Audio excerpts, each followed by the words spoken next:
Hello, Movie Crusaders, and welcome to another episode of the Weekend Crusaders. As always, my name is Sean Waskrug, and with me right here is Brian Michaels. Today, we promised this last week, and we did not disappoint. This is an all-comedy episode. Every movie that we are talking about is a comedy, which you guys clicked. Well, we're technically comedies. Yes, that's very true. But you guys clicked on the video, so you guys already know what movies we're going to be talking about, but you don't know which ones are which. Honestly, if you don't know which one is the stinker, then I feel really sorry for you. Because wow, that stinker. We're not starting on that one today, though. We're gonna hold off on that one for a little bit. We're actually gonna start with our revisited. This movie. I have heard how this is one of the greatest comedies of all time. Blah blah blah. Everyone thinks this comedy is the funniest thing. And I never thought it was funny. I never understood why it was funny. I didn't get it. But we chose it as my revisited to give myself a second chance to change my mind. And that is the 1999 Office Space.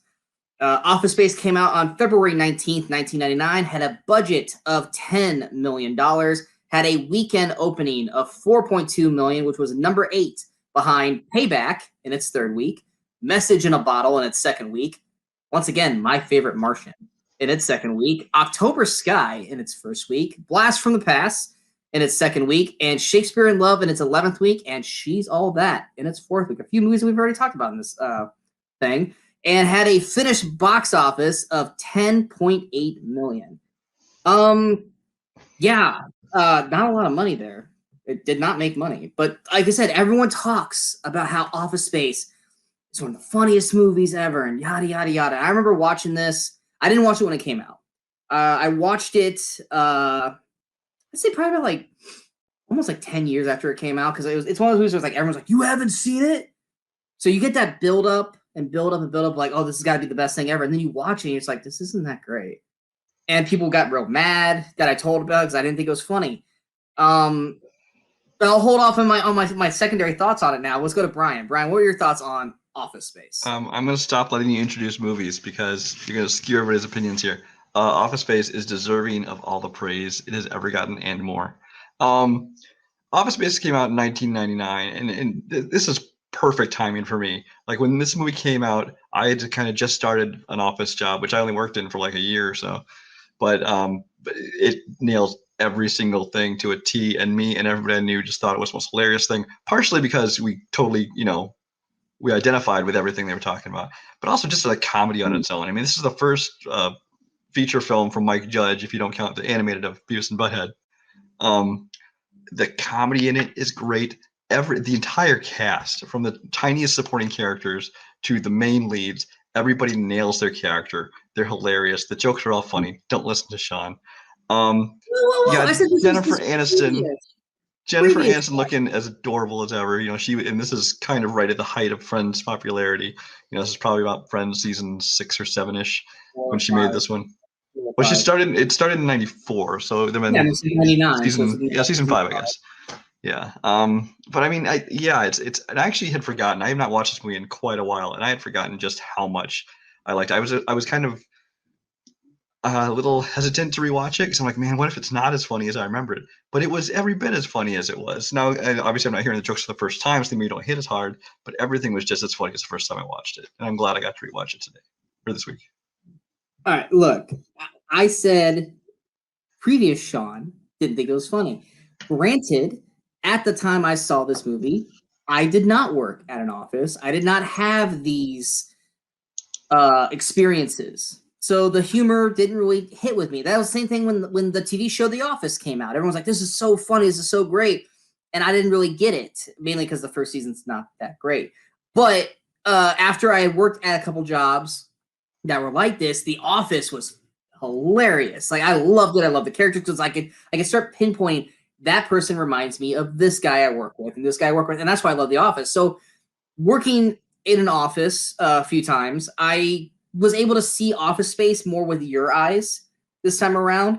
And yes, there are funny moments in this movie. I love Ron Livingston. I think he's great. But you know who was honestly killing me throughout most of this movie? Pretty much every time Diedrich Bader talked. I love Diedrich Bader in this. I've loved him since the Drew Carey show. Every time he talked in this movie, I was like, I love this guy. I Two chicks at the same time. Yeah. I'm sure you don't need $1 million. Yeah, but it'd be a lot easier.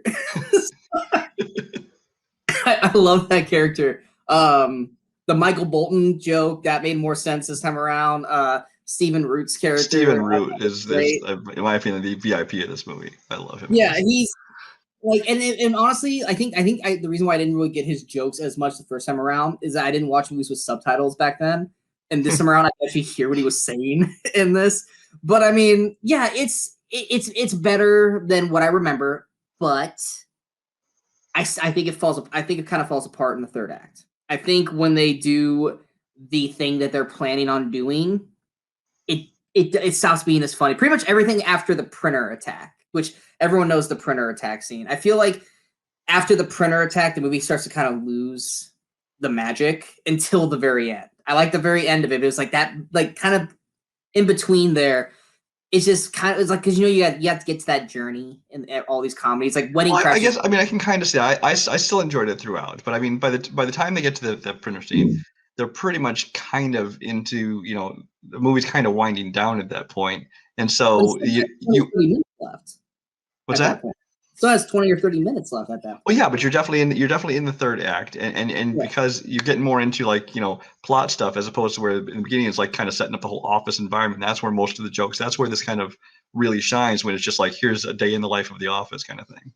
Which, like I said, I liked that stuff. It was just that once we started getting to the plot, it was just one of the things like, is this really all the movie is? Is this setup? Which I know I don't know why I'm walking around it like it's a brand new movie. It's been out for 20 plus years, but it's just, I felt like once they did the deed, like it just lost a lot of the comedy of it, and it was just kind of like a, oh my god, what did we do kind of deal. But nonetheless, I still don't think it's one of the funniest comedies of all time. I don't, but I do like it more now than I previously did. Because I remember more times than not when people would bring up Office Space, I'd be like, oh, that movie. Now it's like, okay, yeah, Office Space is a really solid comedy. Like I said, I know you love it. Like I said, so I'm not bashing it. I'm just saying that for me, I felt like even when I'm talking about that little middle, I didn't hate what I was watching. It was just like, I'm not laughing anymore. It's just kind of, now I'm just watching it kind of thing. Like that's all I'm at. It's just like, yeah, I still like it a lot, and it's probably still my favorite Mike Judge movie, because I mean, people praise Idiocracy. I think Idiocracy is okay. It's more of a good concept than execution. Extract was not good. Wait, what was that? Extract. Oh, Extract. Okay.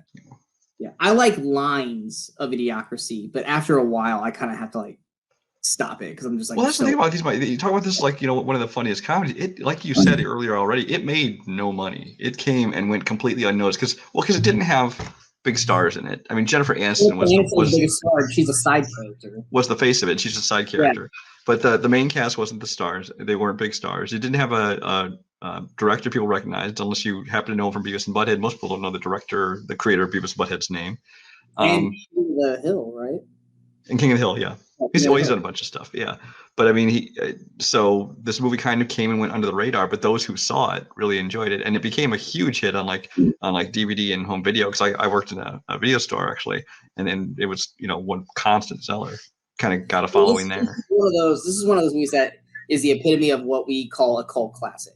Didn't make money, considered a failure, but has rose above all that to be labeled as one of the greatest comedies of all time. Even though I don't agree, but people who have seen it, or there's a ton of people who are fans of Office Space. Like, had it came out probably later, or maybe had with some of these stars maybe a little bit bigger. Which even the stars now, they're still not that big, but a lot of them are more noticeable now. It maybe would have done better, or would have gotten better word of the mouth with the internet and stuff. Which the internet was around in '99, but it wasn't what it is now. But I mean, it probably would have made a lot more money had it come out like today than it did back then. Yeah. But yeah, Office Space, better than I remembered, which is a good thing, because that's the whole point of Revisited. Is I don't remember liking it. Now I do like it. And Brian, you stayed the same. It didn't burst your bubble. You said it did not. I was relieved to see that I liked it just as much as I did before. And Diedrich Bader needs more recognition, because like his character, there should have been more of him, but it's one of those things where if they probably would have put him in more, then it probably would have taken away from the greatness of that character. But his handle, his Fu Manchu, I love all that. I love that character so much. But yes, Office Space. It is not on any streaming. Not in the free streaming services. You can rent it and buy it everywhere. Go to your local library, whatever you got to do, but you can't. It's not streaming free anywhere. I love how you always like go to your local library, like because people should. People look online like, oh, I can't watch this movie. I'm like, all kinds of ways to see it. Yeah, go buy it for $1 at your used disc store or something. Yeah, you could go on Amazon and get it for like physical media, $2. But yeah. Anyway, that is our revisit. Next, we are going to go to our feature, which is what I consider a comedy classic, even though it's still within 20 years. Most people that I know love this movie. They can quote it.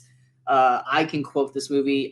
This is one of those movies that I say will pass the dad comedy level, and I'll explain that a little bit once we get into it. But that is the 2003 Old School, which I don't remember this coming out in February, but Old School came out February 21st, 2003, had a budget of $24 million, had a weekend opening of $17.45 million, was number 2 behind Daredevil in his second week, and finished with $87 million, $57.58 million domestic, and $11.55 international. I have always been very fond of Old School. I love Will Ferrell in this movie. I mean, obviously, he's quote-worthy in 90% of the stuff he did in this movie, but this was also the movie where I really started to like Vince Vaughn, his comedic approach. Like I never saw Swingers until really, really late. So all I knew Vince Vaughn from prior to Old School was Jurassic Park, Lost World, or Lost World, Jurassic Park, or The Cell, or Psycho. Like that's what I knew Vince Vaughn for. So when he started doing Old School, I love every snide little comment and quick wit that Vince Vaughn has, from like the first moment we see him at the wedding and like him just like talking so much shit to Will Ferrell as his bride's walking down the aisle, to then like shaking the father's hand like she's an angel. It's like, you're such a dick. I love his character. Obviously, there's some little hidden gems in the fraternity that are like bigger names now that weren't back then. But I mean, you got Frank the Tank. You got We're Going Streaking. We got You're My Boy Blue. Not so much Luke Wilson. Luke Wilson to me is easily the weak point in this. And you also got Ellie. Almost always plays the straight man in the movies. Yeah, but so does Bateman for the most part. But Bateman's just so much funnier to me than Luke Wilson. But yeah, I mean, you got is it Ellie Pompeo from Grey's Anatomy, and she was still she's still like a no-namer in this. Like Grey's Anatomy is still like a few years, like it's probably about a year or two away before this came out. But freaking Jeremy Piven as the dean. Jeez. Did we lock you in a dumpster? I got out. Good for you, man. Like I love the lines from this movie. Brian, what are your thoughts on Old School? Old School is one of those movies that I saw at the time and I thought it was funny, but I kind of like maybe you felt with Office Space, where I didn't think it was like the greatest comedy of all time or anything. It was fun. And I'm not even sure, I may have watched it one time since then. And so I was kind of going into this again thinking, am I going to like it? I don't know anymore. And I think this one, kind of like Office Space, but on a different level, it just kind of stayed the same for me. I enjoyed it. I thought a lot of it was funny. I don't see it as like a classic, a comedy that, I don't quote it. I probably could not have even quoted you more than one line from this entire movie before I rewatched it recently. But yeah, I mean, it's kind of cool to see like a lot of the cast has kind of gone on to bigger and better things, and it was fun. Just didn't love it. It's also kind of cool to see if you're like Will Ferrell. This is essentially, unless you have Night at the Roxbury, which is Saturday Night Live characters, and then this was his first lead role in a film.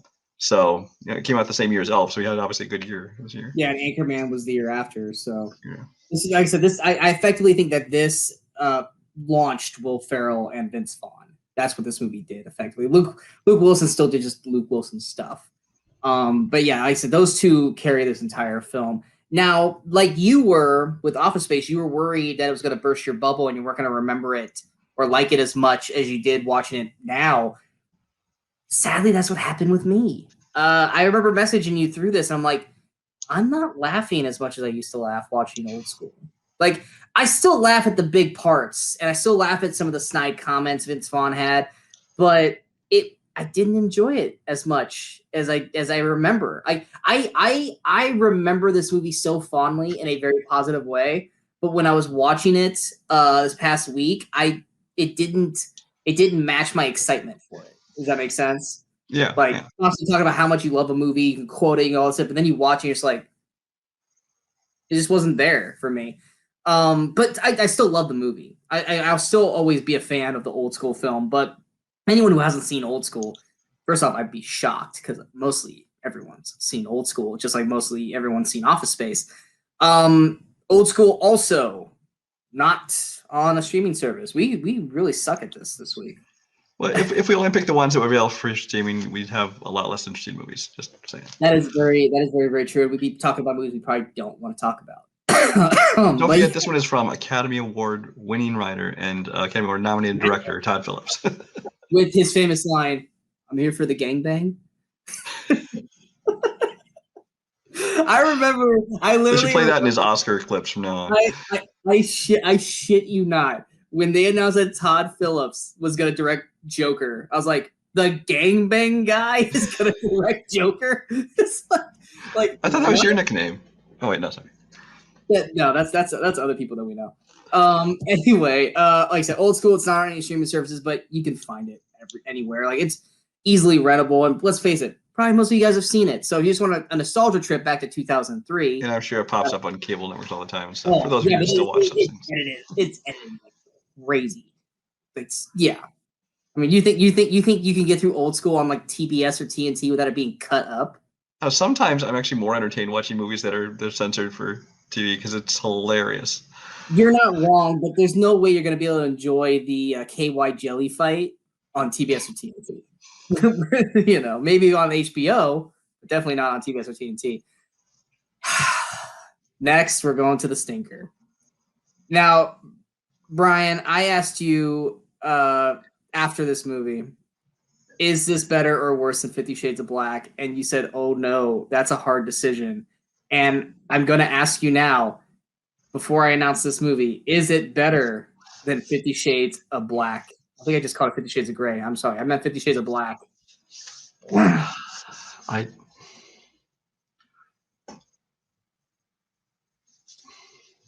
I'm going to say that this might be worse than 50 Shades of Black. I agree with, because at least 50 Shades of Black knows what it is. As bad as most of the jokes were, it at least took some swings. And this one was just kind of like, I remember, and like I said, we still haven't said what the movie is, and I don't care. We're building this up, and I don't care. I remember you looked like you were in pain watching this movie. I warned you about this movie, and you're like, I'm sure it's fine. And what did I say? I go, 7-year-old Sean hated this movie. I guarantee you 35-year-old Sean. Well, maybe you just didn't get the sophisticated humor that, adults needed to. Like Office Space. Space, I just didn't get it, so it's too young. Well, that's not true, because this movie still effing sucks. And that is the 1992 comedy? Stop! Or my mom will shoot. Good God. This movie came out February 21st, 1992. Had a budget of $45 million. Where in this movie is that budget? Had a weekend opening of $7 million. Was number 2 behind Wayne's World in its second week. Finished with a box office of $70.6 million. Why? Had 28.4 domestic and 42.2 million international. I warned you this movie wasn't good. I warned you. I told you, I was like, this movie sucks. We were going to talk about either this or, actually, I'm not even going to mention the other one because it's going to piss people off. But we chose this one, and I remember at one point, we were like, 30 minutes into this, and you literally went, who's this movie for? And I go, I don't have an answer for you. And then I made the joke, This is what happens when Arnold Schwarzenegger starts doing comedy and makes hits out of them, and Sly goes, "I can do that," and then he makes this. Brian, this was your first time watching it. Give me Stop or My Mom Will Shoot. I'm so excited. So Stallone in comedy has always gotten a lot of shit for this whole kind of period in his life. Which, first of all, I want to say that's unfair because he basically did 2 comedies at the time. The year before this, he did Oscar, which I love. I won't even say people hate it because I think most people who trash it haven't actually seen it. But it's clearly a farce. It's more like a play, and it's not the style of comedy a lot of people like. So it is what it is. But I love that movie unabashedly. So I'm like, you know what? I'm not gonna say I hate this one. I like Sylvester Stallone's comedy. Maybe this one's good. But I never watched it just because the whole concept of it seemed dumb. You know, putting Still Getty in there. The title does not do it any favors. It's just kind of a dumb title, which I actually asked Sean at one point. I'm like, does he actually say this during the movie? And literally like a minute and a half later, he goes, "Stop or my mom will shoot." We were literally like Peter Griffin in Family Guy, because we were like, he's like, "Does he say it?" I go, "I think he does. I don't remember." And then he goes, "Stop." I go, "Oh, he's about to do it. He's about to do it." "Or my mom will shoot." I go, "There it is." So I watched this movie. I was actually going to give it the benefit of the doubt, even though I didn't think it was going to be good. I didn't think I'd hate it, but I didn't think it was going to be good. But I'm watching it, and really, by the time they get 15 minutes in this movie, I'm just kind of like, and really, like I told him, I'm like, I don't know who this movie was made for, because it's PG-13, and there's definitely some adult humor and some naked Sylvester ass and things. So it wasn't a kids, it wasn't a family film. Yeah, you get Sylvester bent over in underwear. You get Sylvester in diapers at one point, which I love. The best part about this, and we'll get back to you. I'm sorry, I didn't mean to cut you off. It's a dream sequence. Brian didn't know it was a dream sequence. So watching Brian's face in horror of what the hell's going on in this movie. I mean, you quickly realize dream sequence. For the first second, I was like, Finally, I go, "It's a dream sequence." And Brian goes, like I was watching Brian the entire time, and his face is just getting more and more mortified as this scene's happening. And then just cue the face palm gif. So I mean, yeah, and there's you know, Sylvester Stallone action fans aren't going to want to see this because it's too stupid and silly and things like that. It's the only audience I can. He doesn't throw a single punch in this entire movie. All he does is run. He runs through things. He runs and jumps on people. He doesn't throw a single punch in this movie. But you pointed out, what is he fantastic at in this movie? He's fantastic at aiming his gun. I mean, at 2 different points in the movie, he can like aim and shoot and hit like a chain to knock something down like multiple times every time he hits. Yet when there's a big fat dude running, he can't hit him with a single bullet. Although the bad guys can, because at one point they shoot this guy and he gets hit so hard with the bullet, he doesn't even get hit with the bullet. He just falls. Oh.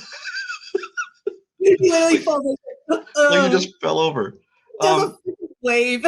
But anyway, like I was saying, the only audience I can think they were going for was essentially Estelle Getty fans, because Golden Girls was kind of just wrapping up its run. It was kind of high the popularity. Estelle Getty was kind of considered the breakout star of that show because she got all the good one-liners and things like that. So they put her in this movie. So maybe they were going for that audience. But if that's the case, I think there was too much violence and stuff that her audience isn't going to want to see. So I still don't know who this movie is for, and clearly nobody else did either. We also pointed this out. We started calling shit out during this. The score of this movie. Oh my god. The score went from sounding like a 70s cop show to sounding like the Family Feud score to, at one point, it was almost like clown music. We called Family Feud, Miami Vice, 70s cop drama, sexy saxophone, and then the third man, because there was like a piano jingle going on. And it wasn't even in a light scene. It was just like this weird music, totally out of place. Arguing, like Stallone's arguing with his mom, and you hear this delightful piano jingling happening. It's like, this doesn't match what we're watching right now. And then the one moment where they play sexy sax is when Stallone's talking to his mom, like heartfelt. It's like not the right music for that. Well, there's something there because his mom's also talking about his package, her son's package, and she goes, "What? I'm old. I'm not dead." Give the whole scene. they're looking at the baby photo albums, and he's like 9 at the pool, and you're like, you can really see, like, wow. She goes, oh yeah, that's a great package. And the woman looks at her like, that's your son. She goes, what? I'm still a woman. It's still your son. Oh my god. Oh wow, this movie is horrible. But I There's mean, also the whole thing was just like easy jokes of like, oh, his mom's overbearing, his mom wants to give him food, his mom wants to clean up after him, his mom wants him to meet a good girl. And it's just like it was just the jokes were obvious. It wasn't funny. And she's like, I want you to have a good life. It's like, he's a sergeant, he has his own home.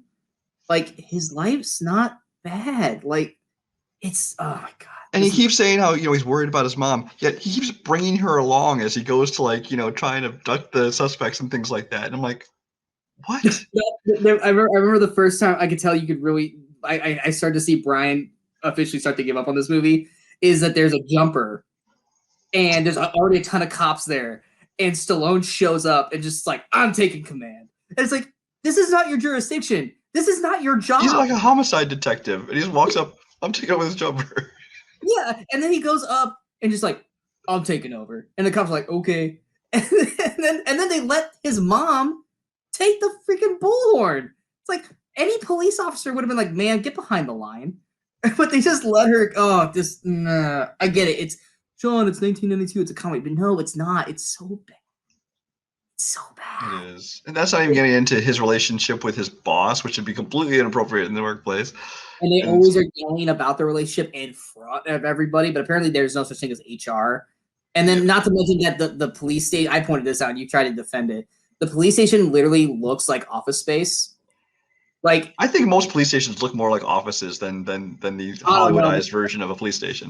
That police station looked like there was like 1,000 cops in there at all times, and they could barely move around each other. Like, it was just like, shouldn't you guys all be out somewhere, like patrolling? Like, it always felt like Stallone was like so, because he's big, but he's always like confined. Like, I felt like every time he moved, he was gonna bump into somebody. And then the needlessness of her dog having to be everywhere.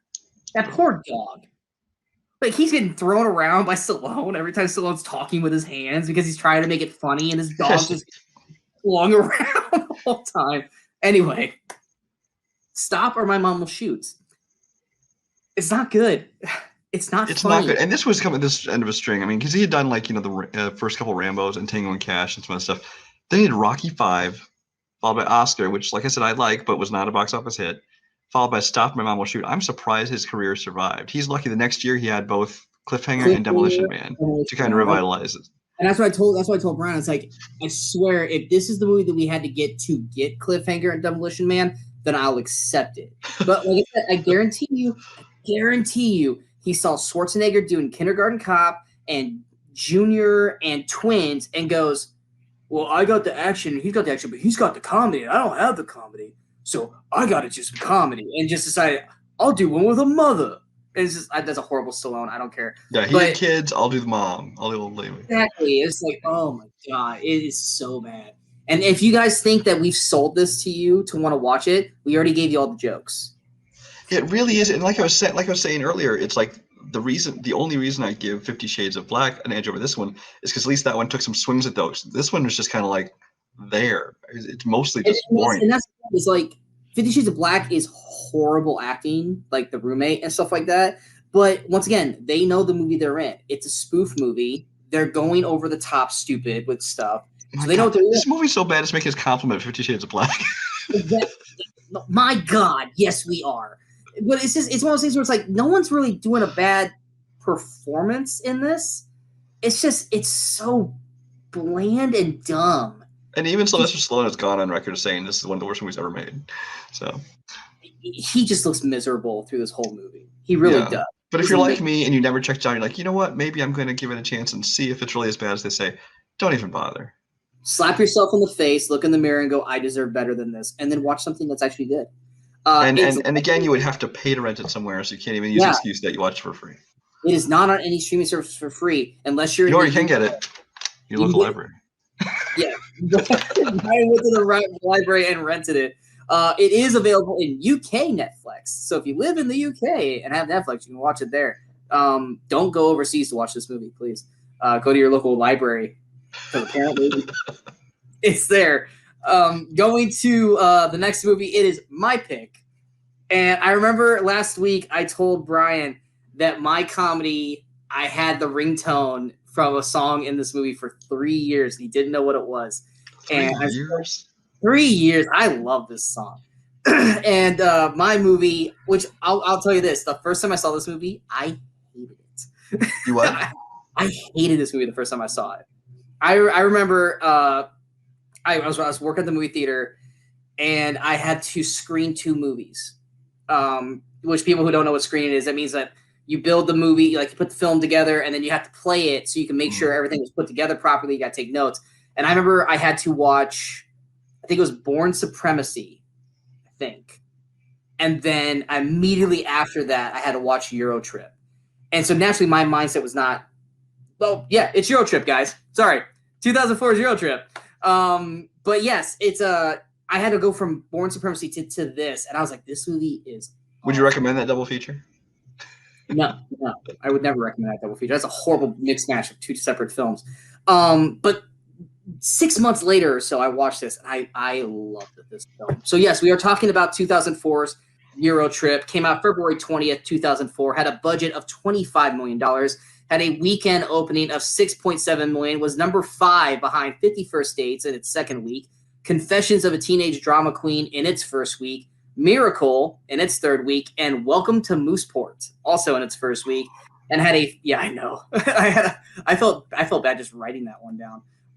Had a finished box office of $22.6 million, $17.77 million domestic, $4.8 million international. Yeah, that's how bad Stop Where My Mom Will Shoot is. We chose Stop Where My Mom Will Shoot over Welcome to Mooseport. But anyway, yeah, like I said, I hated this the first time I saw it. I love Euro Trip. Euro Trip is funny. I love Scotty Doesn't Know. I can sing that entire song. I love also that it's Matt Damon being the lead singer of it. I don't think he's actually singing the song. I think it's the actual band, Lustra, doing it. But I love that, like, is that Matt Damon? Which is great because it was Born Supremacy. So it was like Matt Damon to Matt Damon when I saw it. I love the comedy in this. I even watching this past week, I was still laughing my ass off. The robot fight, the Fred Armisen scene. There's to me, there's so many great moments in this movie. The cast, I mean, literally, I think the biggest name it was Michelle Trachtenberg, and that's because of Buffy and like Harriet the Spy. And nobody else even went on to do anything after this, really. Well, I mean, her brother in the movie, I mean, he was also from Buffy, and he also popped up on Supernatural. He's one of the Ghost Facers. His name, I'm blanking on his name right now. You have it probably faster than I do. Travis Wester, yeah. But like Scott Milowski, I don't know how you say that name. Mechlowitz, sorry. Him and Jacob Pitts, who are the 2 main leads. I'm sorry, I thought Jacob Pitts was hilarious in this movie. I loved his character. But yeah, Cooper, this is not where I parked my car. Yeah, I mean, you had great cameos from Vinnie Jones, Lucy Lawless, Kristen Crook, once again, great scene when they're singing Scotty Doesn't Know. Like I said, Matt Damon, Jeffrey Tambor, yeah, because he plays the dad. There's other people in it as well, but like I said, I love Euro Trip. I think it's hilarious. Brian, I know you're not as big of a fan as Euro Trip, or I don't even know if you even really like it, but I love Euro Trip. So American Pie came out in 1999. And kind of reinvigorated the whole teen sex comedy genre kind of thing, which again been kind of dead since essentially the 80s. Yeah, and the whole as far as like R-rated teen comedies, it really kind of reinvigorated. And so in the wake of that, a ton of new ones came out. There were some good ones, there were some awful ones, and there's a whole lot that was kind of right in the middle. And I felt Euro Trip was kind of one of those right in the middle ones. Which there's nothing about it I disliked it. But it wasn't like, this great, hilarious classic or anything either. Rewatching it now, I kind of feel the same about it because there's definitely funny moments. I definitely laughed, several times while watching this movie. But I still don't think it's any kind of a classic or anything for me. But I didn't mind rewatching it. I mean, it has enough individual funny moments that it's at least worth watching, even if as a whole film it didn't do, it didn't impress me terribly. That's one of the weird things. Is like I felt like this comedy is really usually right up Brian's alley, but it's one of the ones he doesn't like, and I'm the one who loves it. Yeah, I remember when I was going through this, I was super excited. I was like, oh yeah, I get to watch Old School, but I was like, but I get to watch Euro Trip. I'm excited to watch Euro Trip. And surprisingly, watching this again, like it didn't burst my bubble like Old School did. I still enjoyed watching Euro Trip. I mean, granted, I know it's not necessarily a good movie. I'm not saying it's the best comedy. I'm not saying that it's like an incredible film. There are some bad acting in there. There are some bad scenes in it, but to me, the good outweigh the bad. Like I said, I can pinpoint moments in that movie, like scenes that just make me crack up. I love some of the scenes. This is also the first movie that I ever saw abstinence be used, for the joke. And like I said, that whole bar club scene I think is hilarious as well. But yeah, and then I love Euro Trip. Anyone who is a fan of Euro Trip, feel free to leave it in the comments and say Euro Trip is funny, or people are like, no, Euro Trip sucks. But nonetheless, Euro Trip actually is the only one that's on a streaming service. Yeah, it's on Amazon Prime right now. On Amazon Prime for free. Is it the unrated or is it the regular? I do not know offhand. I think the unrated just has. You keep talking, I'll look it up. As far as I can tell, it's just the R-rated version. Yeah, I think the unrated just has more of the nude beach. I think that's really the only real big difference. Which you don't necessarily need more of that. But probably more of the dudes. yeah, the nude beach with a whole bunch of naked dudes. Yeah, you can rent the unrated, but the one that's on Prime free right now is R-rated. Yeah. But yeah, Euro Trip, like I said, it's one of my favorite comedies of the 2000s. But once again, just like Super Troopers, and Tropic Thunder, first time I watched it, I did not like it. I thought it was not good. And then that's the weird thing about me with comedies. Like if I'm not in the right mood to watch it, and I don't like it, usually 6 months later I'll give it another shot, and I usually end up liking it. Like Super Troopers, I did not like the first time I saw it, and then I ended up loving it. Euro Trip's the same way. Tropic Thunder, I just didn't meet my expectations that I had for it the first time I saw it, and then now I love Tropic Thunder. But yeah, Euro Trip's one of those for me. I just noticed actually it looks like on the posters it was marketed from the producers of Old School. So there you go, there's a connection for you. And Road Trip, which I also like. I also really like Road Trip. And Ivan Reitman of all people. Yeah, I like if it really depends on what comes out that week. But if Road Trip is in one of our weekends and it's got nothing else, I will definitely talk about Road Trip. Going to our last movie, it's Brian's pick again, and I remember when Brian picked this, I was like, I remember liking this movie, and then watching it again, I think I liked it even more. And Brian's pick is the 2009 comedy Fired Up, which came out February 20th, 2009, had a budget of $20 million, had a weekend opening of $5.48 million. Deep breath. Number 9 behind Medea Goes to Jail in its first week. Coraline third week. Taken in its fourth week. He's Just Not That Into You in his third week. Slumdog Millionaire in its 15th week. Dang. Friday the 13th in its second week. Paul Blart Mall Cop in its sixth week. And Confessions of a Shopaholic in its second week. Had a finished box office of $18.59 million, 17.2 domestic, 1.36 international.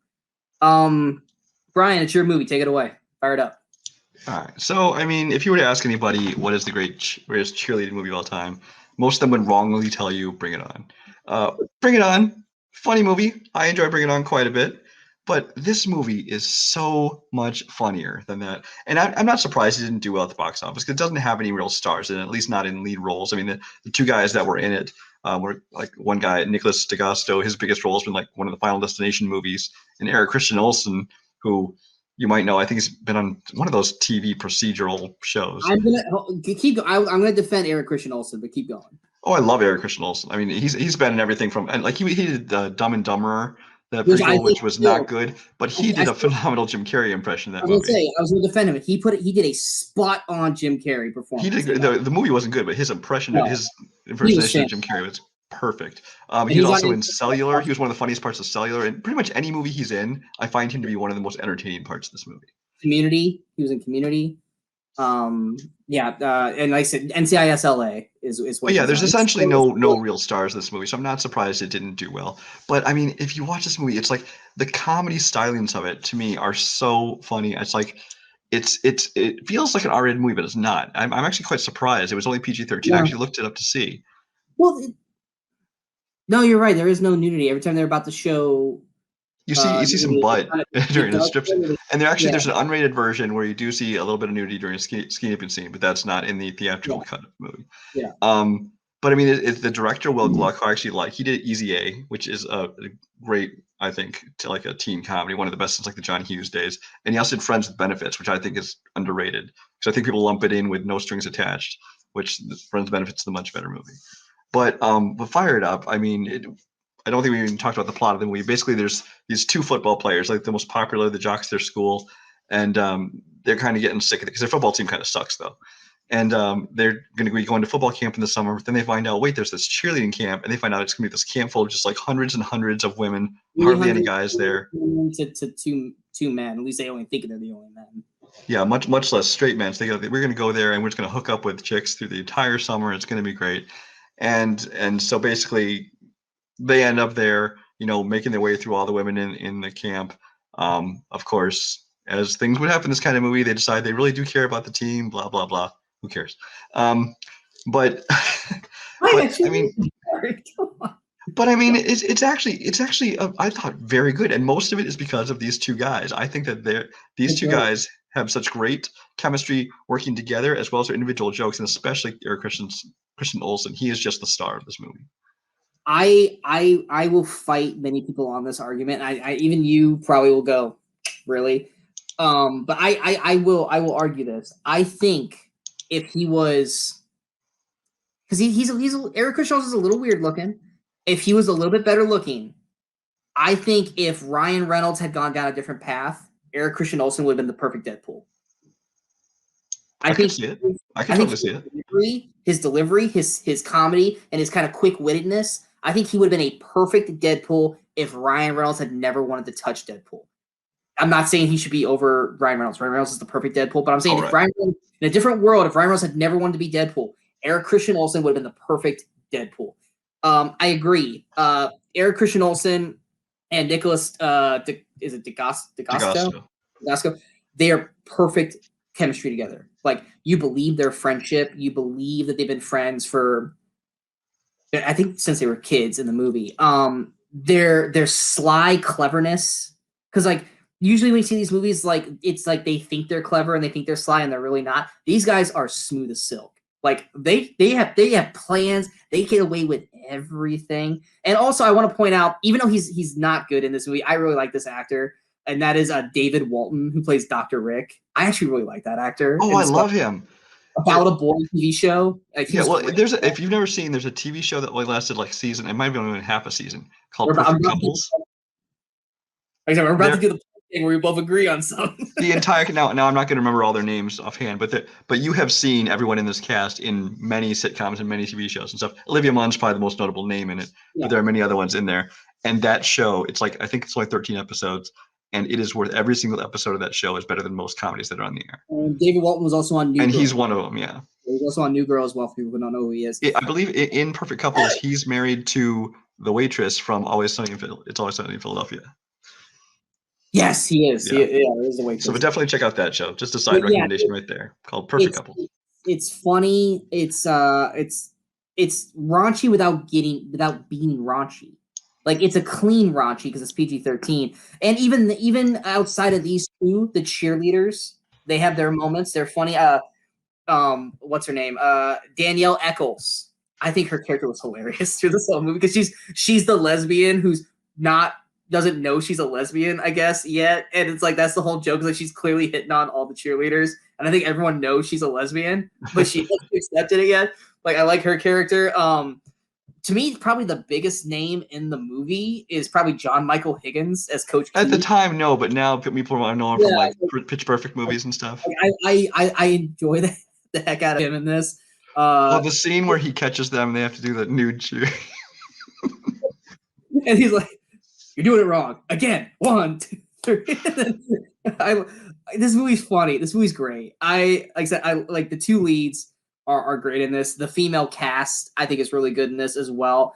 Like I said, most of them aren't doing, like, the biggest female actress was Molly Sims, but also Sarah Sarah Romer. Romer, yeah.